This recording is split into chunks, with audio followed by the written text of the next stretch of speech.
সম্মানিত দর্শক, ডাক্তার আনোয়ারুল হকের আজকের গল্প সোনালি বানরের গল্প। গোধূলি মায়ামাখা আলো বসার ঘরে ঢুকে পড়েছে, আর লস্কর পরিবারের আড্ডা ততটাই জমে উঠেছে। চায়ের কাপে চুমুক, পাকোড়ার খাস্তা আওয়াজ আর গল্পের মজা সব মিলিয়ে যেন এক অন্যরকম সন্ধ্যা।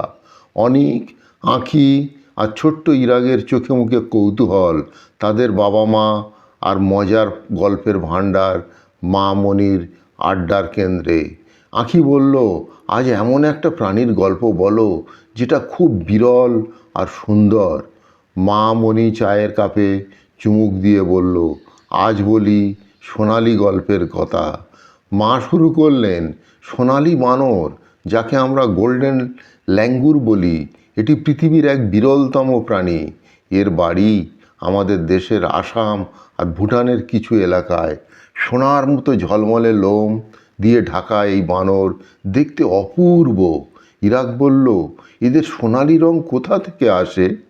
মা হেসে বললেন, সেটা প্রাকৃতিক। এদের লোম সূর্যের আলোয় এমন সোনালি দেখায় যে মনে হয় যেন সত্যিই সোনা ঝলমল করছে। অনেক বলল, এরা কি খায় আর কোথায় থাকে? মা বললেন, সোনালি বানর গাছের ডালে বাস করে। এরা গাছের পাতা, ফল, ফুল খেয়ে বেঁচে থাকে। আর আসামের মানাস জাতীয় উদ্যান আর ভুটানের পাহাড়ি অরণ্যই এদের প্রধান আশ্রয়স্থল। আঁখি বলল, এরা কি খুব ভয় পায়? মা উত্তর দিলেন, হ্যাঁ, এরা খুব লাজুক।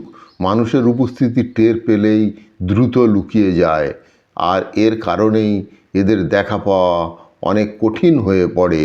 ইরাক চিন্তিত মুখে বলল, এদের সংখ্যা কি খুব বেশি? মা মনির এক মুখ গম্ভীর হয়ে গেল, না রে, এরা এখন অনেক কমে গেছে। গাছ কাটা, বন ধ্বংস আর মানুষের কার্যকলাপের কারণে এদের আবাসস্থল কমে যাচ্ছে। সোনালি বানর এখন বিলুপ্ত প্রায়। বাবা যোগ করলেন, কিন্তু সংস্থা এদের রক্ষার কাজ করছে। আসাম বিশেষ করে সুরক্ষিত অঞ্চল তৈরি করা হয়েছে, তবে তাদের সচেতন থাকতে হবে। গল্প শুনে আঁখি মুগ্ধ হয়ে বলল, আমাদের আসামে গিয়ে একবার সোনালি বানর দেখতেই হবে। কেমন হবে যদি একদিন আমরা ছাদে একটা সোনালি বানর এসে বসে? ইরা চমকে উঠল, তাহলে তো আমরা সারা দিন ধরে শুধু তাকে ফল খাওয়াবো। অনেক বলল, আর আমি বানরের মতো লাফিয়ে লাফিয়ে গল্প করব। সবাই হেসে উঠল। বাবা বললেন, সোনালি বানর আমাদের শুধু প্রকৃতির রত্ন নয়, এরা আমাদের দায়িত্বেরও অংশ। সবাই মিলে কাজ করলে এদের রক্ষা করা সম্ভব। গোধূলির আলো ধীরে ধীরে অন্ধকারে মিশে গেল।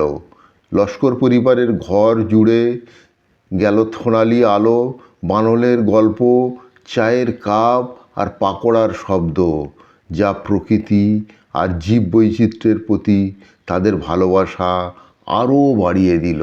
তো সুপ্রিয় দর্শক, আজকের এই অ্যানিম্যাল স্টোরি সোনালি বানরের গল্প যদি আপনাদের ভালো লেগে থাকে, এই চ্যানেলটিকে সাবস্ক্রাইব করে রাখতে পারেন, আর ভিডিওটিকে লাইক ও শেয়ার করুন।